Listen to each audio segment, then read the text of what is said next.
Tiny is weak. But we gonna get to it. Okay.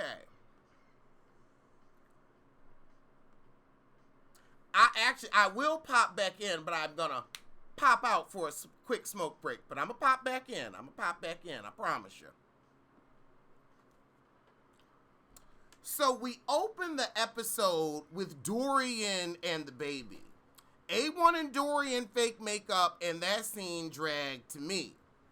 Then we have Brooke telling Nikki all of their personal business in front of Dwayne Wayne. And Nikki was like, I don't know why you spilling the tea. Oh shit, let me close the window, hold on. I don't want no car to drive by playing a song and they shut my shit down.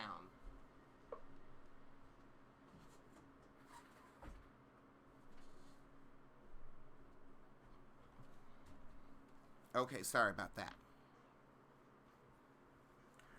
I want to know what the hell that was all about. Like, why was Nikki even meeting with Brooke? Like, Nikki has barely been on the show. Nikki really don't want to be on the show. Now, you know Moniece done been whining that she don't want to be on the show. But Nikki really showing you what you do when you don't want to be on the show. She don't give a shit about an option or another reality show. She's just like, look, I ain't putting my business in the street. Keep your business out the street. Real paranoid, because once the shit happen, it's over. Anyway, so Brooke acts hurt about not being invited to Lyrica's gender reveal. Girl, you was fuckless. Because I would have been fuckless because I don't want to go to nobody's gender reveal. Even if I give a shit about your pregnancy, just have the baby, it's going to be what it's going to be. Is it gonna be ain't shit is my issue. And don't want Pete climbing out the window, but that was the window with the window guard.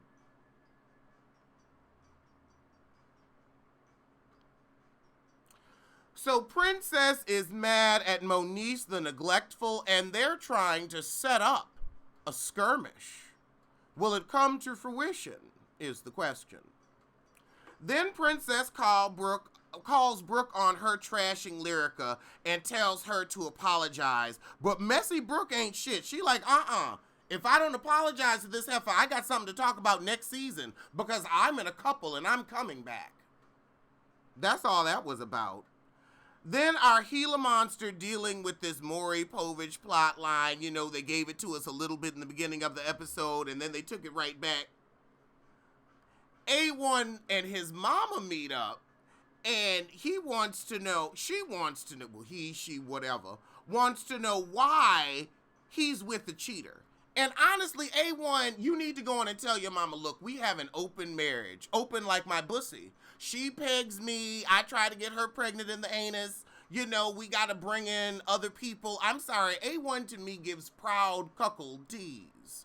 Proud cuckold. They like their way of life. And let them. It's beautiful. Let them be adults. But the mama ain't really here for it. And he says, look, I'm not dealing with Patrice and her truth or you and your tacky wigs. I'm living my life for me. Something Jackie and Simone need to do. So he like, look, if you can't get on board with this open-ass marriage, with these anal pregnancies, I can't help you, honey. I can't help you. Tiny on that same shit. That same shit. Ain't nothing wrong with it as long as they're consenting adults. Then we had a J. Will scene, and I had to fast forward through that because I haven't given a fuck about J. Will all season. So at the end of the season, it's not like, oh, I'm really going to care. You barely was on the show. You had a shitty plot line, and they use you for your Instagram fans. It's a real shame. It's a tragedy. It's a tragedy.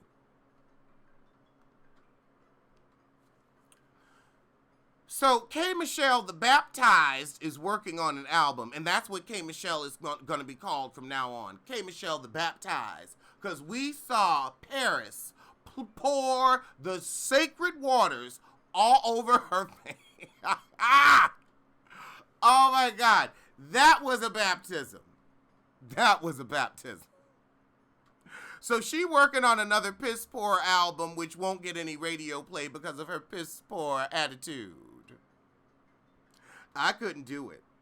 Then A1 and Safari meet up, and Safari does a whole lot of backpedaling, pussy pop, backpedaling, pussy pop. I mean, it was a whole bunch of I didn't do this, I didn't say that, I didn't mean this was misconstrued. I mean, okay, all right, if you want to get in front of him and act like you ain't fuck his wife, that's fine. That's fine. But honestly, I really think A1's issue is they share dicks. Like, A1 and Lyrica give me, A1 will hop on the pussy, then Lyrica will hop on with the pussy. They give me they share dick tease.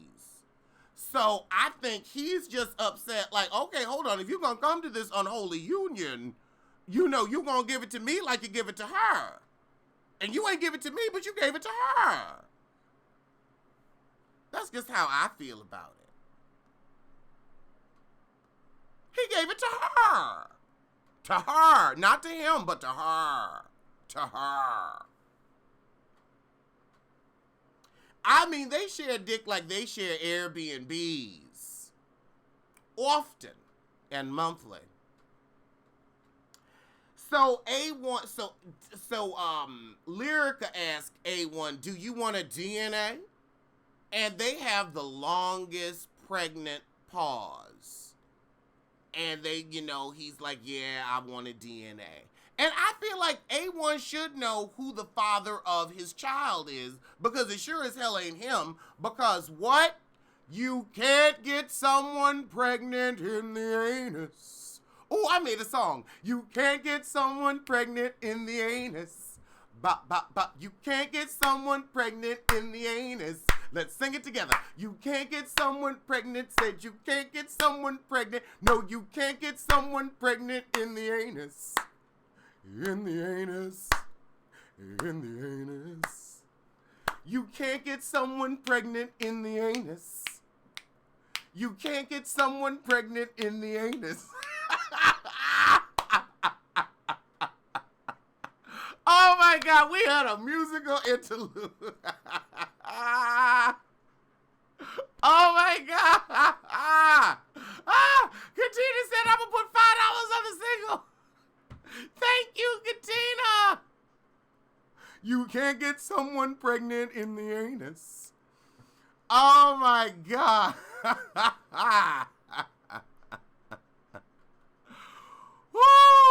Oh my God. We have fun over here. We have fun over here. Oh my God. Anus shimmy. You can't get someone pregnant in the anus. Not in the anus. Not in the anus. You can't get someone pregnant in the anus. Okay, I gotta stop because I will be singing that for the next 45 minutes. Your new ringtone. I don't know where I got that beat from. Bum bum bum bum bum bum bum bum bum bum. I don't know where I got that. Some 90s movie. Some 90s movie. They gonna shut my shit down for it. It almost gives you a little bit of a 9 to 5 tease. But we getting off topic. Let me get back. Okay, now we got the crazy ass Kila Monster plotline of Apple Watts. So apparently this Saint Bernard is not her pappy. This Saint Bernard said, actually, I took a DNA 40 years ago, and let me tell you, I knew I wasn't your father, but I wanted to be on the show. Oh my God. Mona, you ain't even trying no more, because It's Rocks dropped the dime. She said somebody got down in her comments and told her, guess what? Guess what? I saw him as an extra on Greenleaf. He one of the board members or something. He on Greenleaf. So they just hiring out-of-work actors now. Go on and become the Hollywood divas you need to be, Mona Scott Young. Go on and do it. Hire Carlos Queen. Hire her.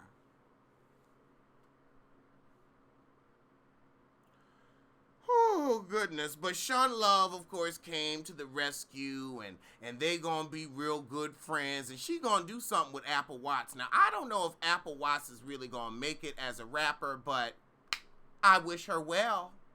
I wish her well, I do. Sincerely, with all my heart, I wish Apple Watts well. I think this show is a great place for her.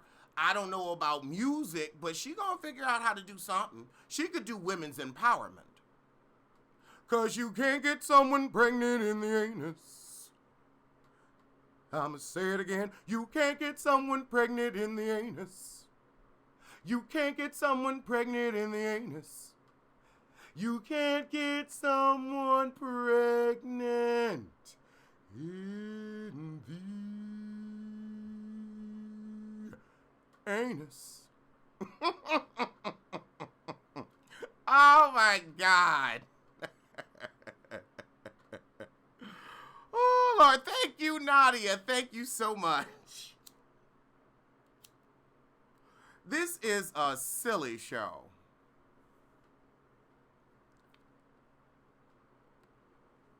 A silly show.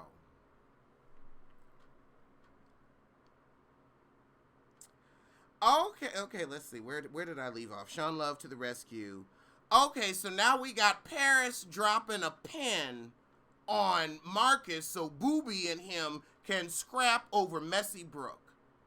Now, I would never fight over a piece of garbage. And I'm sorry, but Brooke in this on-again, off-again relationship, that shit is a piece of garbage. Why are you fighting for it? Thank you, Hustler's Credo.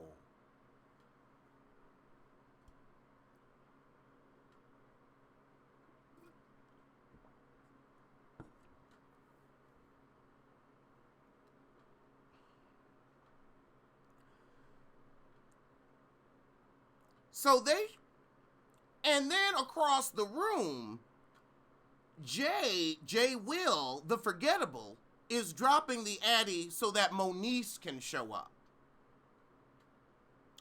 Then people start singing. We got Big Lyrica, and Big Lyrica sounded good, but the sound system was shit. But Big Lyrica got a good voice. I mean, if you can sing background for Shaka Khan, you can sing. Because background singers can really, like, if you up there, you can blow. So I will say many things about Big Lyrica and Will. I'll talk about her wigs. I'll talk about her edges. I'll talk about her clothes. I'll talk about it. I'll talk about it.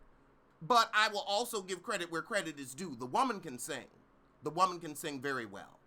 I enjoyed it, even though the sound quality wasn't that good. But then again, this was a Heffa Scott Young production. There's only so many production companies that will deal in chicken gift card payment.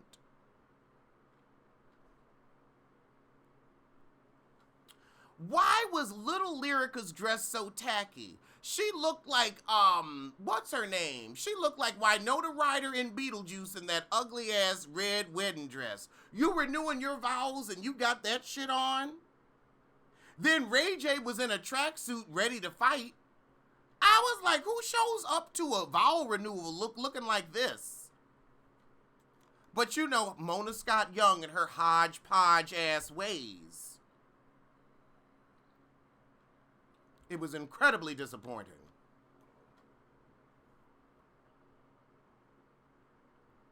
Then the whole vow renewal ceremony itself had such a sorrowful, negative tone. I mean, they were both apologizing for the cheating, and they just was sad and miserable about. I didn't feel right watching it. It gave me funeral tease. It seemed really like they were getting divorced. That's what the vow renewal gave me. It gave me you're getting divorced tease. I was uncomfortable. It was just, did anybody else feel happy and good when they saw it? Because I was like, I mean, Lyrica was crying. She was crying like Simone was crying. Not Simone. Toya was crying when that girl accused her of hitting her in the boob. I was like, hold on, is this Real Housewives? What kind of shiggity? It was a cringy vow renewal. It's a cringy union. So now we got Moniece pulling up. And Princess is behind a table just throwing drinks. And Princess, honey, you gotta work on your arm if you're gonna be on this show. You need to do a pitcher's workout. I mean, you should have been able to throw a champagne flute like a fucking ninja knife at this point. Come on. This is your 5th season. You've tangled with Tierra Marie. I was disappointed in her. I was disappointed. I mean, she barely had shit that landed. Crying like she lost her best friend. Because that is her best friend. Because they ain't fucking. They ain't fucking. Because you can't get someone pregnant in the anus.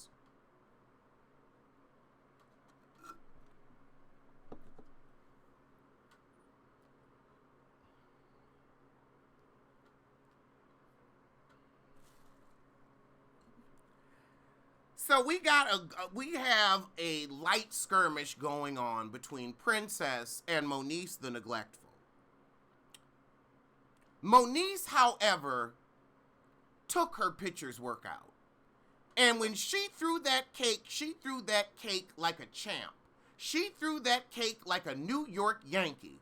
I was impressed. I know that security guard felt that cake hit him. But they did such a good job of shielding them, it still felt orchestrated, forced, false, and phony.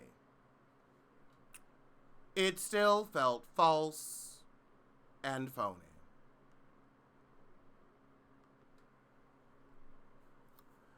Then we have the skirmish between Booby and Marcus. And that skirmish was also choreographed. I mean, have you ever seen football players doing their workouts and their drills? It looked like that. It looked like Marcus was trying to scrimmage, and, the security guards were a bunch of other football players like, okay, defensive line. And Booby was like, this is all fake. And Booby was right.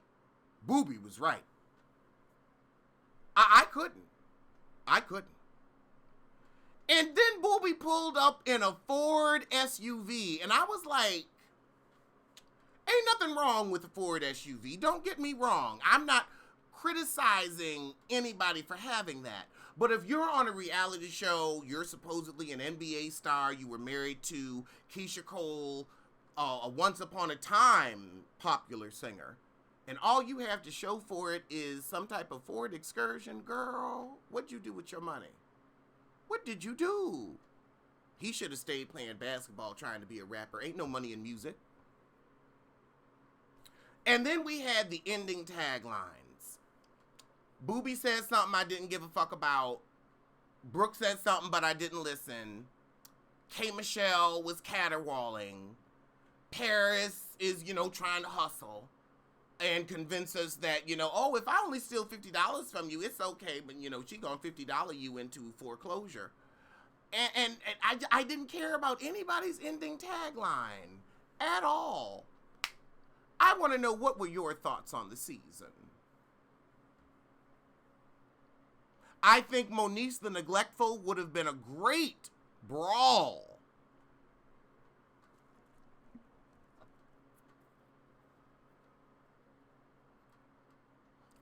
I want to move to Los Angeles and host a tour of the Love and Hip Hop Hollywood Airbnb rentals. What's his name had one of them 175 Mercedes wagons, the big SUVs from Mercedes. Booby talks like he can't read. Maybe that's why he's not playing basketball no more. He had a shitty contract.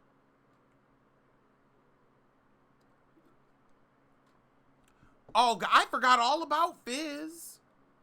The G-Wagon, yes, the G-Wagon.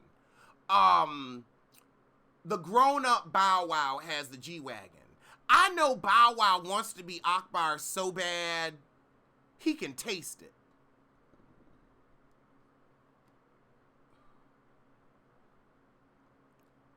I forgot Bridget Kelly was on the show.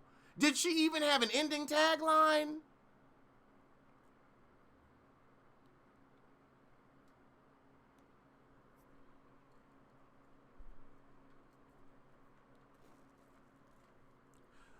You can't get someone pregnant in the anus. You can't get someone pregnant in the anus.